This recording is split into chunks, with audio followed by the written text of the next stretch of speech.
All right, thank you so much. I'm going to go ahead and share my screen. And so essentially what we're going to be going through today is just an overview of psychology graduate education from a couple of different perspectives.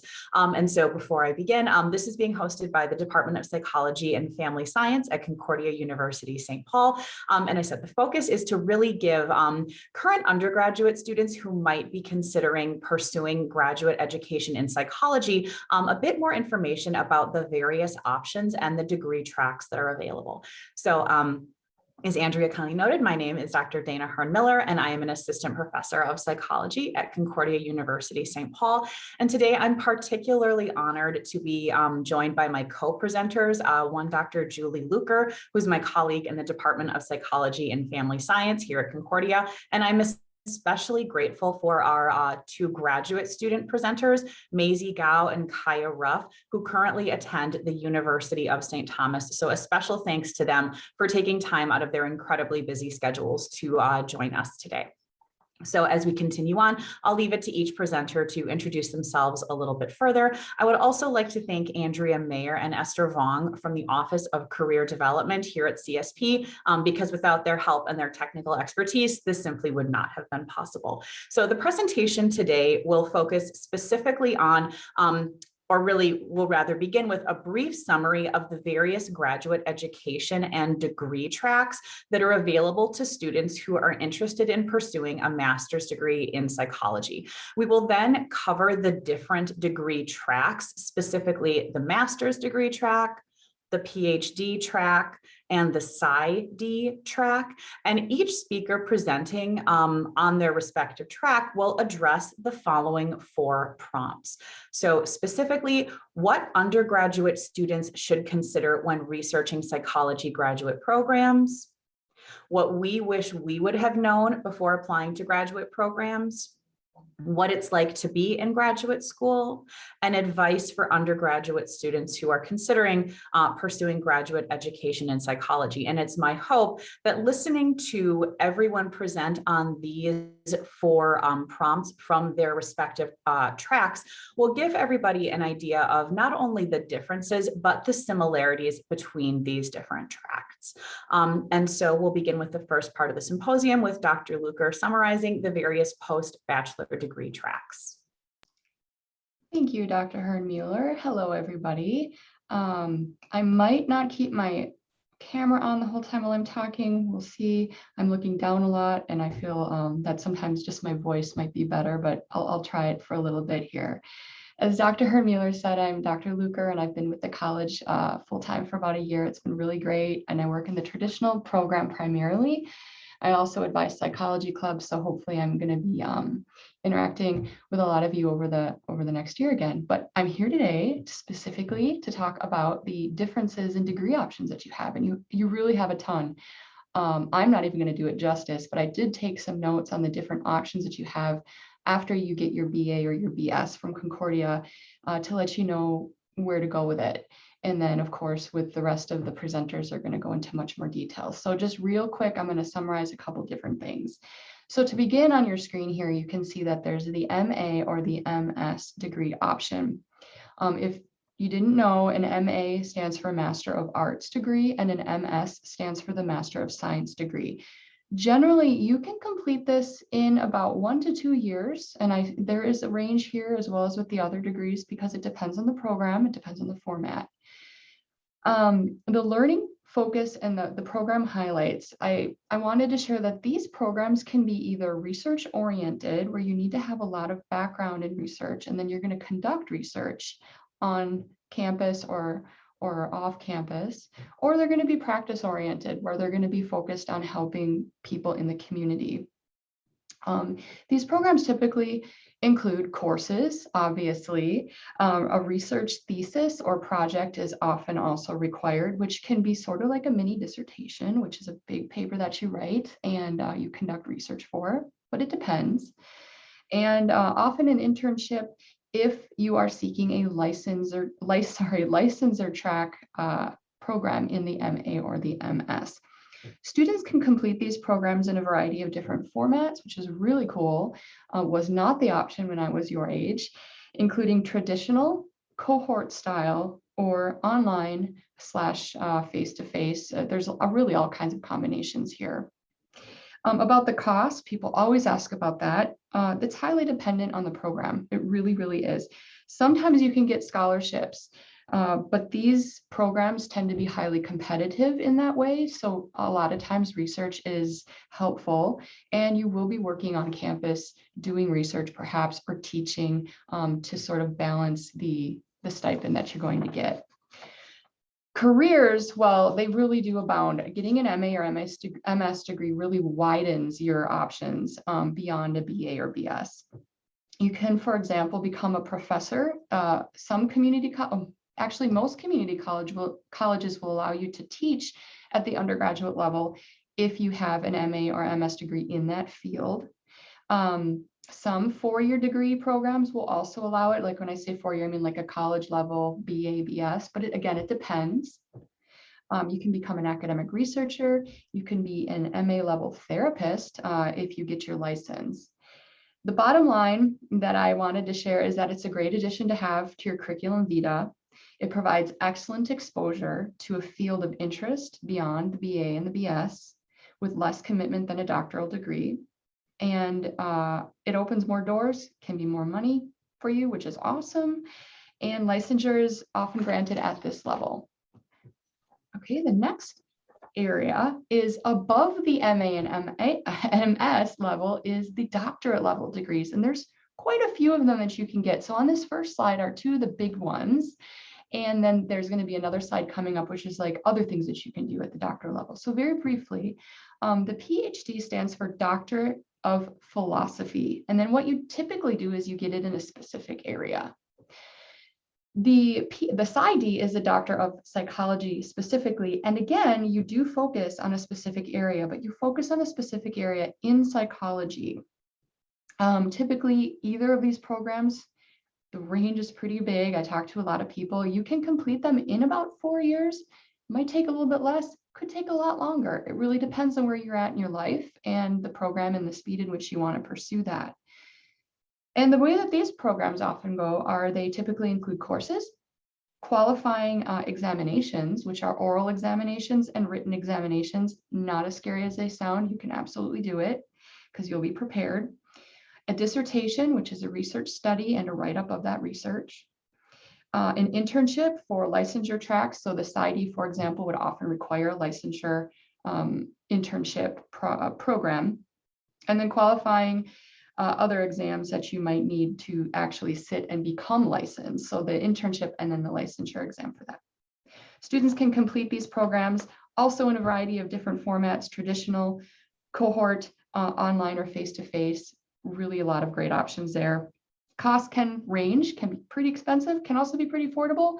I don't know how often PsyD programs have scholarships. I know that the Doctor of Philosophy programs, if you're going to do a research-oriented program, oftentimes you can try to find a program that will allow that scholarship where it's a free tuition and you work there, and then you get a lot of experience under your belt. Career options. You can be a professor in either of these programs, working at a variety of levels, undergraduate or graduate level. You can become an academic researcher specifically, or if you're in the Doctorate of Philosophy, or a practitioner as well. So there's lots of options there. And bottom line, again, I'm kind of repeating myself here, but it's great for the CV. It's great for your future in options and opportunities. It can really open so many doors. And one more thing I'm going to say about this is you are a full-fledged psychologist at this point. Up until this point, you're getting there, but this is where it really can occur for you. And the final one I just wanted to share very briefly is that there are other doctorate level degrees out there that you can get, quite a few. For example, you can get a doctorate in education. You can get a Juris Doctor. You can get a medical degree. So lots of opportunities. And you can get these straight from the BA, BS level, or you can get an MA, MS first, and then proceed to the doctorate level at that point. These degrees typically take 4 or more years to earn. Again, it does range, however. They're either research oriented or they're practice oriented, and it really depends on the program because it depends on what you're studying. They typically all include coursework, and then a qualifying exam of some kind, usually oral and written, for example. But then, of course, there's other requirements depending on the field. Like if you're going to be a Juris Doctor and you're going to be an attorney, you may end up having a clerkship or something like that. You might have a dissertation if it's an EDD, or you may have other qualifying exams if you're going to be a medical doctor. Students can complete these programs in a variety of different formats. I will say that traditional programming is sometimes more common here, specifically for the medical fields because of the face-to-face requirement of that learning experience. But then again, things have changed over the years, and you could have a lot of different opportunities such as face-to-face, online, hybrid, whatever.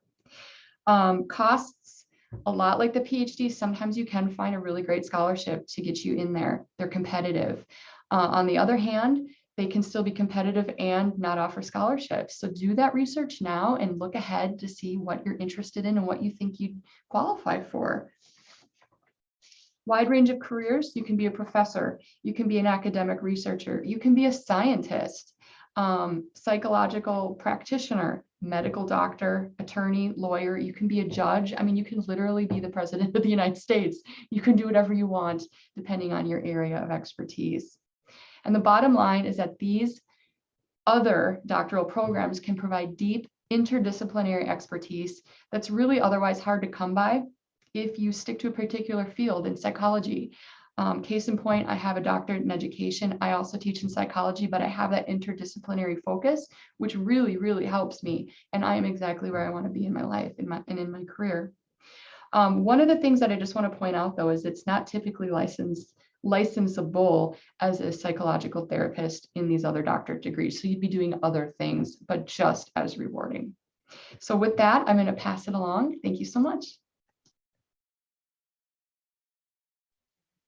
Yeah, hello everyone. My name is Kaya, and I am the master's student who will be speaking today. I am currently in my master's program at University of St. Thomas, which is located in downtown Minneapolis. The undergrad St. Thomas location in St. Paul houses a few grad programs, but most of them are in downtown Minneapolis.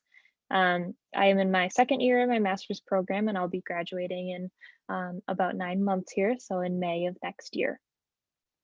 The first kind of aspect that Dr. Hermueller talked about that we're going to go through with each of the presenters. So the first one is what undergrad students should consider when researching master's degree programs.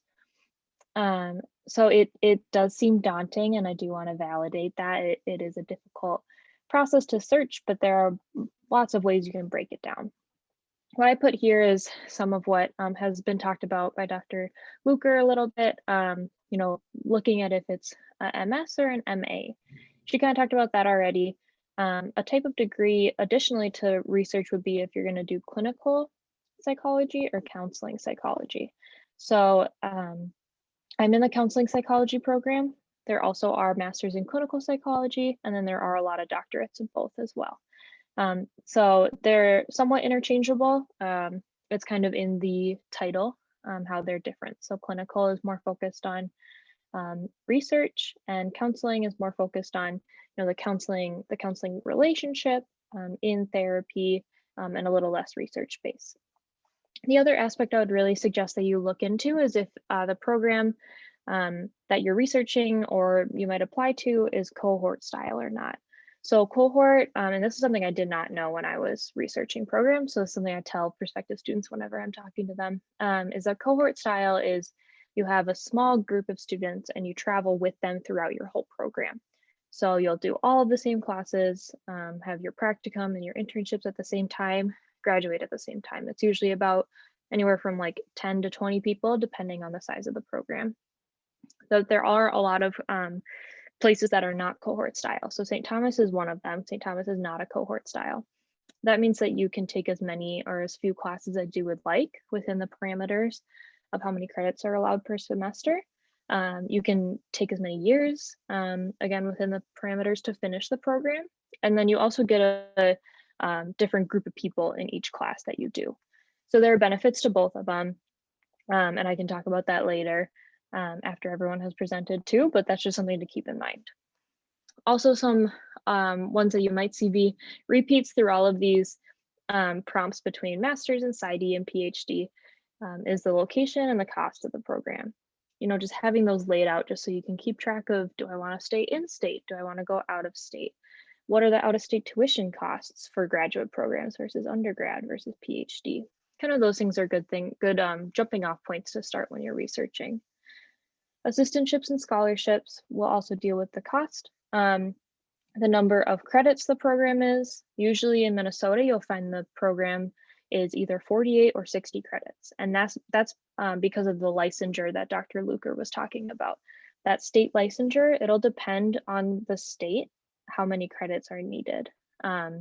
The program, if you choose to go on to a master's, they'll help you make sure if you do want to get licensed out of state or in state, they'll help you figure out how many credits you need and how they can help you get to that point.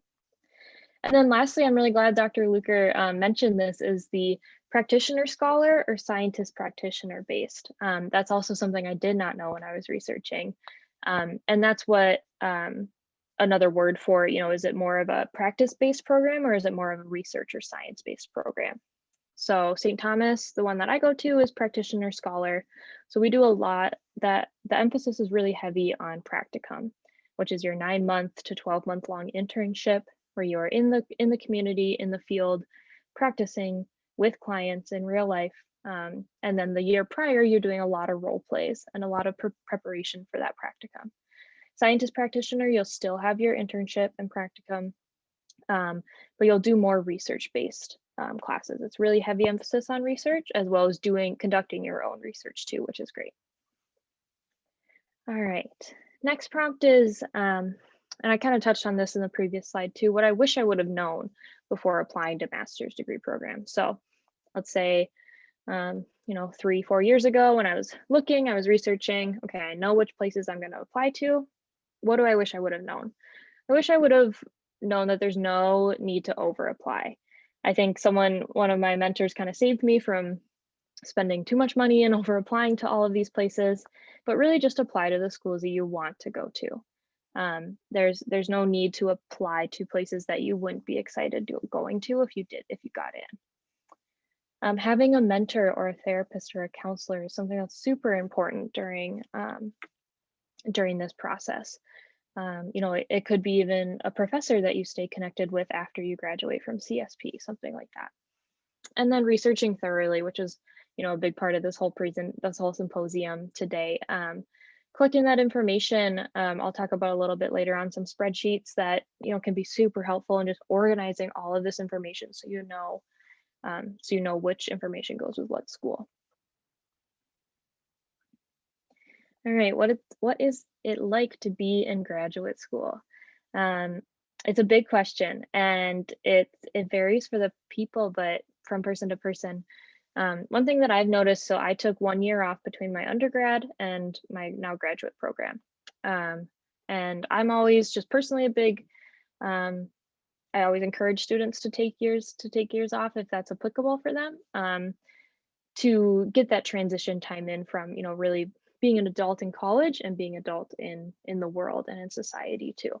So grad school, so I put this little adulting in quotes, feels like adulting and doing school at the same time. Especially in a non-cohort style program like one that I'm in, you have people from a lot of different paths of life. So you have some people who just went straight from graduation from undergrad right into grad school. Other people maybe were a lawyer or a teacher or worked in business marketing, and they found a second calling and a second career and are pursuing that.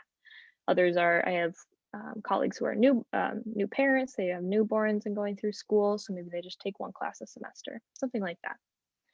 Another thing of what it's like to be in graduate school is this balance of work, school, life. It is hard, but it's very possible to achieve. I put in trial and error is okay because oftentimes maybe you bite off more than you can chew, or you feel like you could add another class. That trial and error is okay. It's really a aspect of being in graduate school that you just need to jump into the deep end and see how you do, and then you can evaluate from there. And then lastly, setting yourself up for success. I think a lot of times in undergrad, throughout many different types of schools, people kind of pride themselves on spreading themselves too thin or saying yes to everything. And, I'm still learning that even in my second over halfway through my graduate program. It is really important to be present throughout your time getting your master's in psychology. It's more important, in my opinion, to be present throughout that than to say yes to doing it all. All right, and then some advice for you all. So if you are thinking about pursuing a master's degree in psychology, whether that be counseling psych or clinical psych, whatever it may be, my biggest piece, if you only remember one thing I'm going to say throughout this whole thing, is to use your career center. I looked at CSP's Career Center, and they have fantastic resources. They also have a whole bunch of students, like career students, as well as full-time faculty who are more than willing to help you through this process. I used my undergraduate career center as an alumni, so I didn't even connect with them until I had graduated. More often than not, you can do that too. Just ask your career center. In addition, CSP already has some grad school resources put on their website, and that'll get you off on the right foot. So if you just want to search grad school resources and career development at CSP, you'll be able to find that link too. Something else that I would advise you all is to trust your intuition.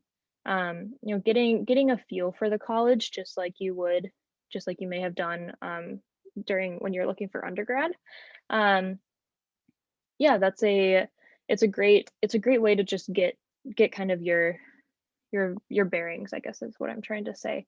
Doing Zoom meetings, asking for a tour, meeting with a professor, meeting with a current student, something like that is always super helpful. As always, ask questions and then ask more questions. That's what people who are talking to prospective students, that's what they are there for. So I would definitely just advise to utilize them. Your professors, your own therapist or counselor, previous psychology professor at CSP, something like that. And then lastly, if you do decide to get a master's or go for your master's and you are in the application process, I would ask for your letters of recommendation very early on. Professors, that's part of their job. They know that they often write letters of recommendation, but often they have lots of letters of recommendation to write. So asking early on and laying out the specific aspects of what needs to be in that letters of recommendation, where it needs to be sent to, or if it just is emailed back to the student, something like that is super helpful. So that's just kind of a more specific piece of advice. All right, thank you, All right. Kaya, so much. Yeah, no problem. Did I cut you off at all? I'm sorry. Nope, I was just going to pass it on to you. Okay, thank you so much. I appreciate that. So I'm going to be speaking a little bit about the PhD graduate education experience. So starting specifically, what undergraduate students should consider when researching programs. So the biggest piece of advice that I have is to think about your long-term goals and then find a program that will allow you to meet those goals. So for example, if your long-term goal is to work as a developmental psychologist, find a developmental psychology program. Same for industrial organizational psychology or clinical psychology. So for example, if you want to become a clinical psychologist, find a clinical psychology program and a program that will offer you that type of training, or at the very least, faculty members within a program that can offer you that kind of training and education.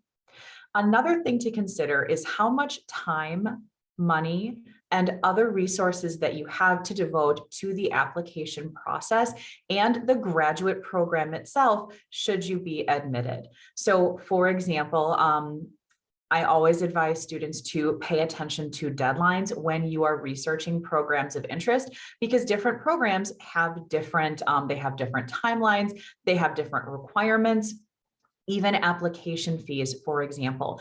So for many graduate programs, just to apply, you have to pay a fee that can usually range anywhere from $25 to $150.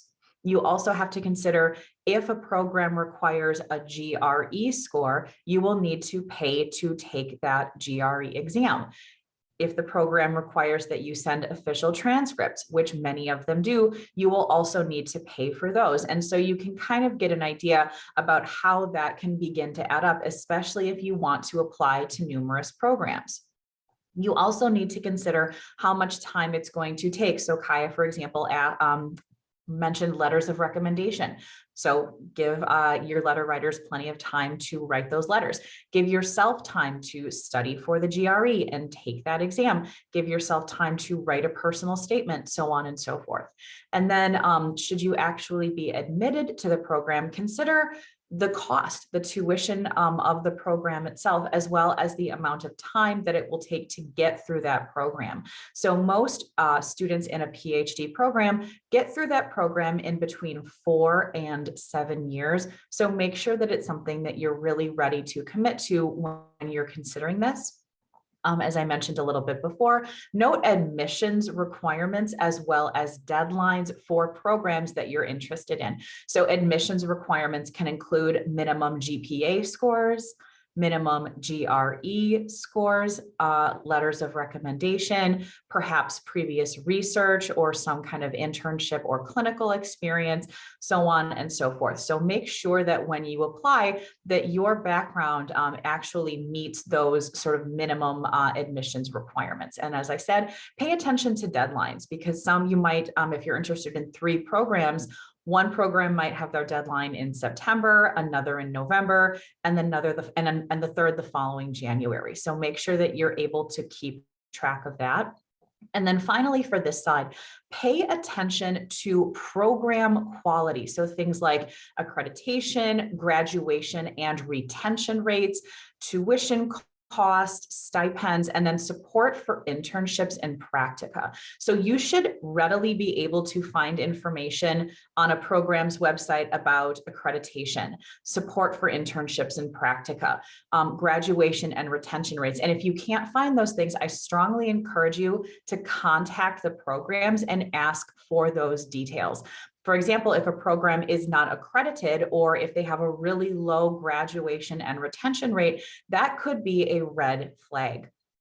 Also, I would encourage you, especially if it's a clinical program, if you're going for your clinical psychology program and PhD, make sure that the program supplies the resources of for you such that you will be able to participate in the necessary clinic hours, practica, and or internship. What I wish I would have known before applying for the PhD, a little bit too much to put on the slide, but these are sort of my top talking points. So the first, the amount of time and effort that applications require. So I have a very vivid memory of just beginning my graduate exploration experience, and all that I saw was letters of recommendation, deadlines, application fees, GRE scores, et cetera, et cetera. And I remember being quite overwhelmed by that. And so the reason that I touch on all this is not to dissuade or discourage you from applying or looking into applying, but rather to prepare you for what you might see when you actually start your research. Another piece of advice that I would offer is only apply to programs which will allow you to attain your ultimate goal. So if your ultimate goal is to be a clinical psychologist, only apply to clinical psychology programs. So again, if you want to be a clinical psychologist, I would recommend applying to experimental psychology programs, because an experimental psychology program is not going to offer you the type of training or support that you will need to ultimately reach your goal of becoming a clinical psychologist. Finally, different programs, and this applies to even programs within the same university, will have different application and admissions requirements. So for example, I mentioned GPA. Many programs have a minimum GPA score. Some programs require the GRE and some do not. Those that require the GRE typically have a minimum score that you'll need to cross before even applying. So take note of that. Again, same for application fees, different numbers of letters of recommendation. Someone might require a personal statement or a research statement or a diversity statement. So again, different programs will have different application requirements, and it's important to be mindful of those before you begin to apply. what it's like to be in graduate school. So from my perspective, earning my PhD, it's like working a full-time job and then some, but with more flexible hours. So my average work week was usually 50 to 60 hours per week. Of course, there were some exceptions there. It was much lighter in the summer. And again, you have that additional flexibility. So I always used to like to joke that I can work my 60 hours a week whenever I want. It can also be very intimidating at first because it seems like everybody knows more than you do. That's a very normal feeling to have, but that will fade over time. Something that's fantastic about graduate school is it really allows you to drill down and explore your specific interests. So if you have a particular population, for example, a pediatric population that you want to work with, you'll really get the training and the education necessary to work with that population. So you're becoming less of a generalist and then more of a specialist, and that can be incredibly gratifying and motivating. There is lots of independence that ties into that scheduling flexibility, but there is a high pressure to be productive. So a high pressure to apply for grants, to produce data, to conduct research, to publish and present at conferences and things like that. So you do have that freedom, but you do have to exercise a fair amount of self-regulation to keep yourself on track and to meet those expectations for production. And then finally, limited financial resources. So some stereotypes, especially the stereotype about the broke graduate student, can be true. Many PhD programs do offer stipends, so a small salary to perhaps teach or do research. And those are fantastic. Unfortunately, they are usually fairly minimal. So just keep that in mind when you are researching and considering applications to graduate programs in the PhD. And then finally, more general advice for undergraduate students who might be considering pursuing a PhD in psychology. So what I always say is determine your ultimate goal and then work backwards. So if your ultimate goal is to be a clinical psychologist or a legal psychologist or a developmental psychologist, establish that goal and then work backwards. What are the steps that you need to do to be able to achieve that goal? Something else that might sound a little bit intimidating, but I always like to encourage students to do is contact the professors and the researchers in the programs to which you're interested in applying to make sure that they're actually able to work with students. As I mentioned earlier, manage your time wisely when you're applying, especially with the varied deadlines and the amount of time that it might take to apply. If you have the resources, I would encourage you to apply to a variety of programs, even ones that you might be, considering quote unquote out of your league. And then finally, make sure that you are ready mentally and logistically for the major commitment that is graduate school. It's a tremendous investment that you yourself makes. So that would be my advice. And with that, I'm going to hand the presentation off to Maisie. All right. Thank you, Dana. So my name is Maisie. I am a third-year PsyD student at University of St. Thomas. It's a counseling PsyD program. Like my co-presenters, I will also answer 4 questions, but from a PsyD student point of view. But before I dive into these topics, I want to mention a couple of points about myself, because I think how I think of psychology grad school only reflects my own experience. By providing some of my personal background, you can put my tips and advice into context and then figure out if or how much it applies to you. First of all, I am a career changer. I did not study psychology in undergrad. I studied economics and I worked in business for about 5 years. I changed quite a few jobs in business before I realized that I wanted to study psychology. So a lot of trial and error in my career before I realized what I want to do. You'll see that how that has impacted my answer to some of the questions. And secondly, I am on the anxious and introverted side. So when it comes to decision making, I spend a lot of time thinking about, is this really what I want? And I do all kinds of research in order for me to feel more confident in my decision. You'll also see that in what I'm about to share. So now let's dive in. what undergrad students should consider when researching PsyD programs. The first one I put there is direct admission programs or PsyD only programs. The difference is that direct admission programs accept students with a bachelor's degree, and you earn your master's degree along your way to your PsyD. And a PsyD only programs requires you to have a master's degree in psychology or related field before applying. Now for direct admission programs, obviously is more convenient. You save the hassle of applying again, but these programs more often than not prefer students with a psychology undergraduate degree or a degree from a related field, or you have taken core psychology courses in undergrad. For PsyD only programs, you will have to get your terminal master's degrees first. That can be a better idea for a lot of students who have an interest in higher degree in psychology, but may not be 100% sure of your career choices, or maybe you are sure, but you don't have the competitive psychology background. You can get your master's degree first, during which perhaps you will have some kind of practical experiences in the field through either internship or research experiences. This is sort of like testing the water for a lot of people, getting to know what different professions in the field are, and maybe after the master's degree, you realize that maybe a master's level practitioner is really what you want to be. And so there's more flexibility and freedom in your career development. Location, cost, and funding opportunities.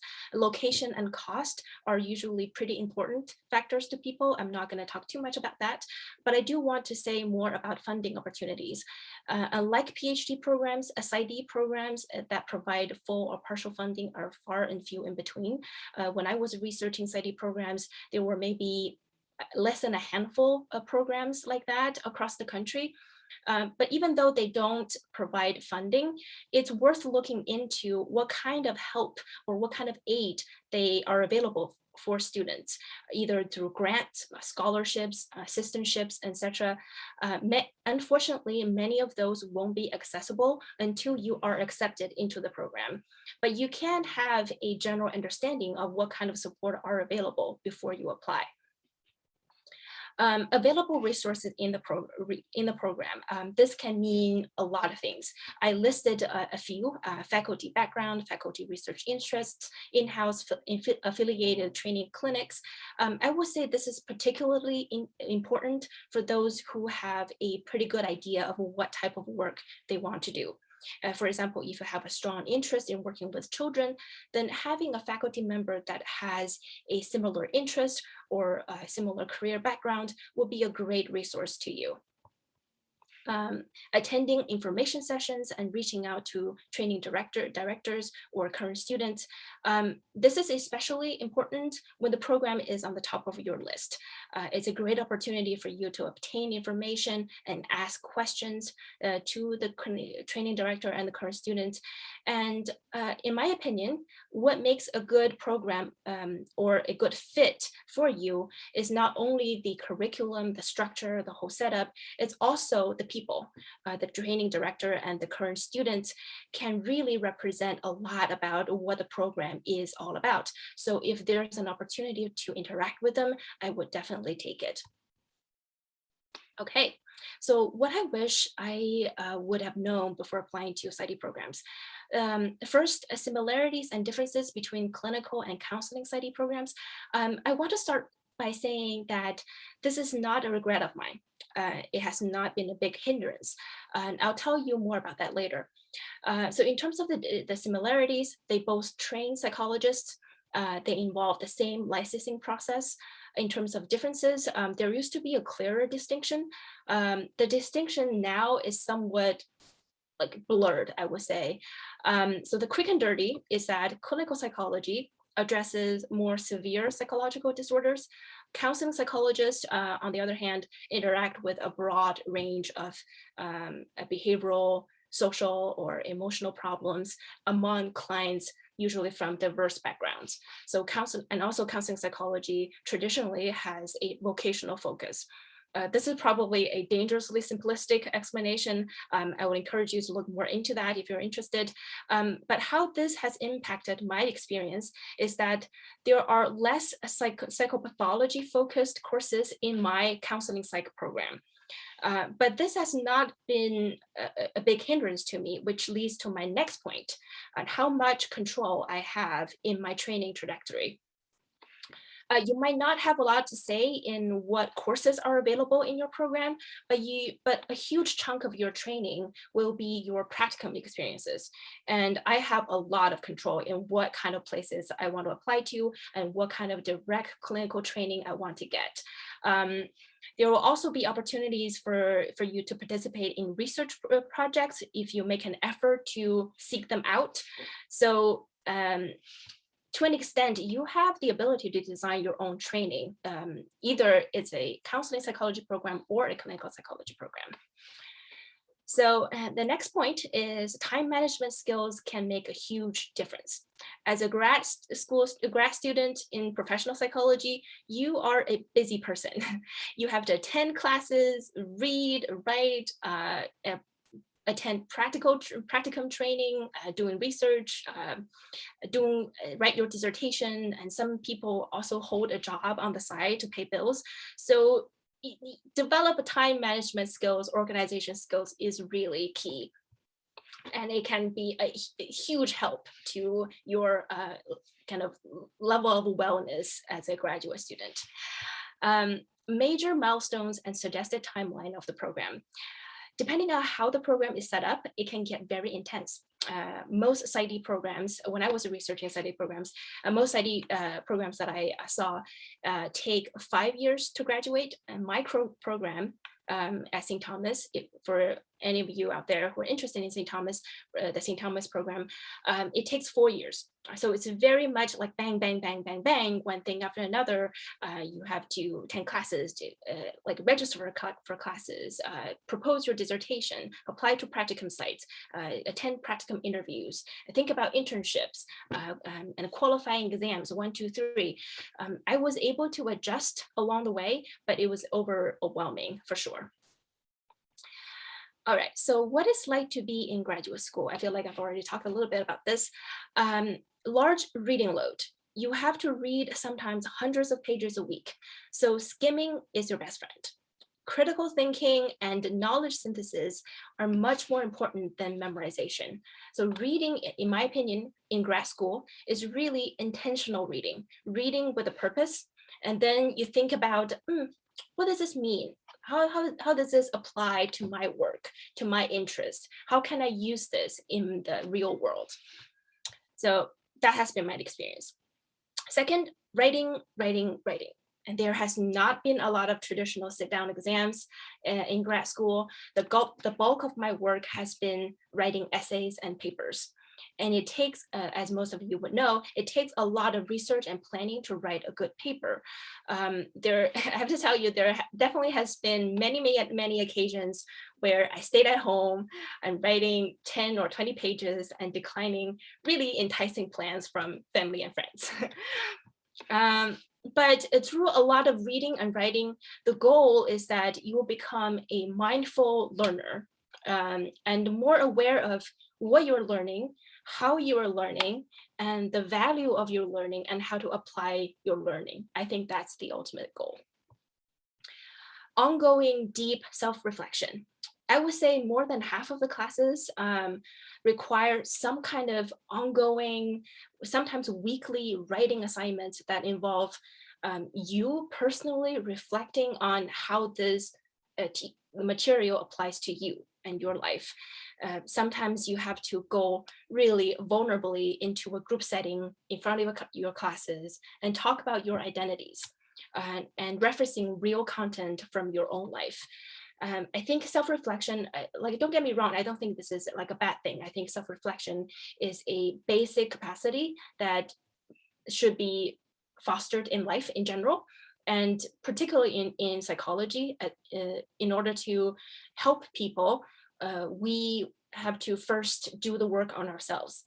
It's very meaningful to a lot of people and to me personally, but it's not easy to constantly analyzing yourself, for the lack of a better word. Career planning and learning go hand in hand. Ideally, you'll have a career plan already before you get to the doctoral level. For example, one of my cohort members has a specific interest in working with autism spectrum disorder. So every step in his graduate school has been somewhat related to that topic, including research, practicum experiences, writing papers, selecting dissertation topics. So he's really digging deep into that one area. And for him, it has been less of a struggle to make decisions along the way. And for me, I did not have that focus going into graduate school. So I had to be really constantly reflecting on myself, my interest, and very intentionally paying attention to my reaction to each class that I take, every paper that I write, every conversation that I have with my professors. Do I really like this topic? Can I see myself working with this population or with this particular disorder in the long run or in this particular setting? And that is what I mean by career planning and learning go hand in hand. Ultimately, you want to have a relatively specified career focus.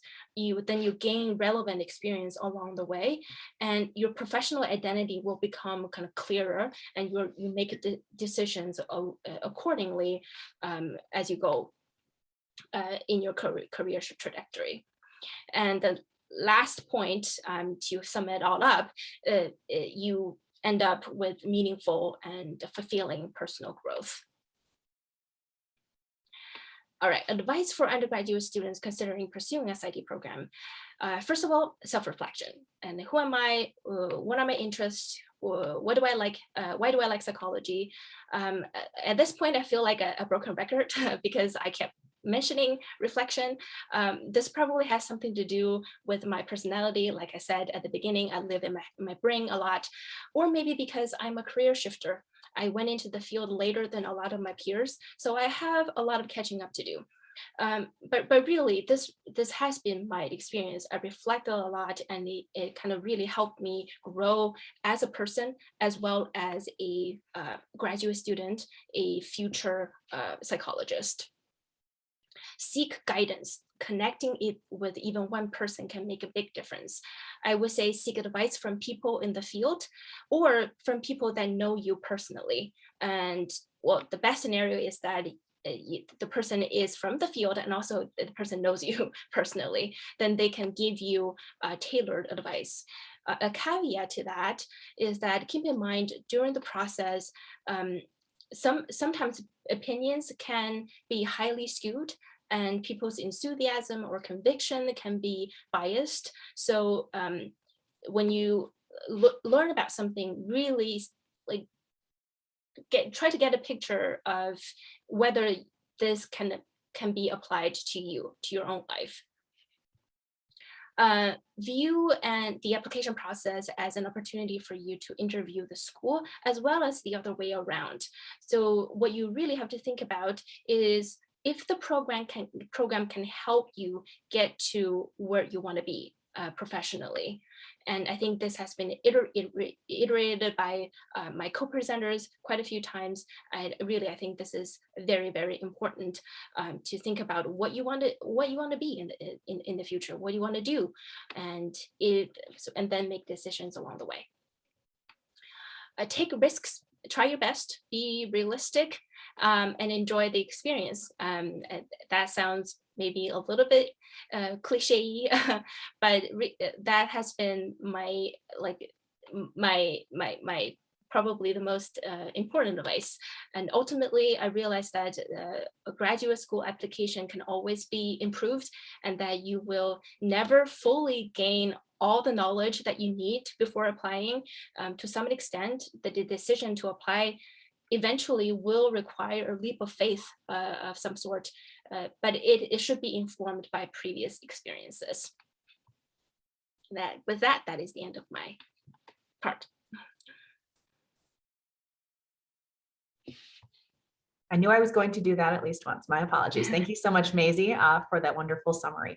So just to leave some time at the end for questions, basically, we've come up with a couple of main points. So start researching and considering your programs early. Consider program applications and tuition costs. Also, track what program applications require and allow yourself enough time to meet those requirements. Kaya mentioned earlier, using a spreadsheet to organize this can be tremendously helpful. You can either create your own, or I have created a template for that tracking. So if you'd like, you can contact me. I'd be more than happy to send that over. And I do have my email address on the last slide. Make sure that programs of interest match your ultimate career goals and that the programs have the resources available to support those long-term goals that you have. And then finally, don't be afraid to ask questions.